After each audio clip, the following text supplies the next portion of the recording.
رب العزت ارشاد فرما رہا ہے اللہ کی رسی کو مضبوطی سے تھامو.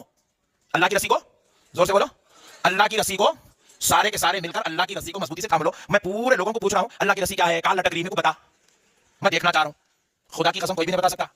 انہیں بولیں گے یہ ہے, انہیں بولیں گے وہ ہے, انہیں بولیں گے وہ ہے, انہیں بولیں گے یہ ہے. سارے لوگوں کو ان کا ایک الگ ہے نظریہ, مگر خدا کی قسم اس سے تو کئی تشریحات صوفیہ بزرگ اولیاء اللہ نے کی ہے, مگر اس گناہگار کی جو عقل و فہم میں جو بات آتی ہے وہ پیش کرتا ہوں. اللہ کی رسی کیا ہے, دیکھو آپ, جس کو مضبوطی سے تھامنا ہے.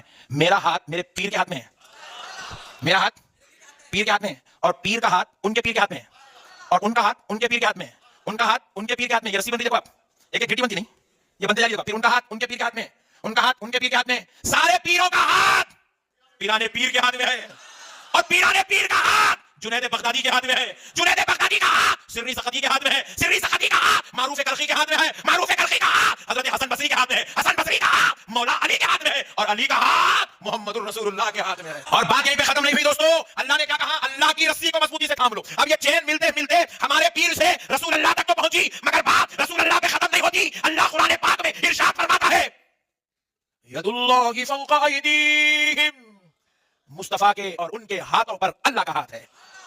اللہ کہہ رہا ہے نبی کے ہاتھ پر اللہ کا ہاتھ ہے. چین ہے یہ, اسی لیے بیعت کرتے وقت ہاتھ میں ہاتھ دیتے تاکہ یہ چین یہ رسی بنی رہے, اور جب آپ بیعت کر لیے ہاتھ میں ہاتھ دے دیے تو اللہ کیا کہہ رہا ہے, مضبوطی سے پکڑ لو. لکھ کے لگائی ہوئی ہے صحیح مسلم میں, اوپر تلے 4 احادیث ہیں. فضائل علی والے چیپٹر میں انٹرنیشنل نمبرنگ کے مطابق 6225 سے 6228 تک نبی علیہ السلام نے اپنی وفات سے 2 مہینہ پہلے آلموسٹ حجت الوداع سے واپسی پر مکے سے مدینے آتے ہوئے خم نامی گاؤں میں خطبہ دیا. اسے غدیر خم کا خطبہ کہا جاتا ہے, اور الفاظ ہی بڑے کنکلوڈنگ ہے. اے لوگو آگاہ ہو جاؤ, میں بھی ایک انسان ہوں, قریب ہے کہ اللہ کا قاصد یعنی موت کا فرشتہ میرے پاس آئے اور میں اس کی دعوت قبول کر لوں. میں اپنے بعد تم میں 2 بھاری چیزیں چھوڑ کر جا رہا ہوں. ان میں سے پہلی چیز اللہ کی کتاب ہے, اس میں ہدایت ہے, اس میں نور ہے. تم اللہ کی کتاب کو پکڑو, اپنا تعلق اس کے ساتھ مضبوط کرو.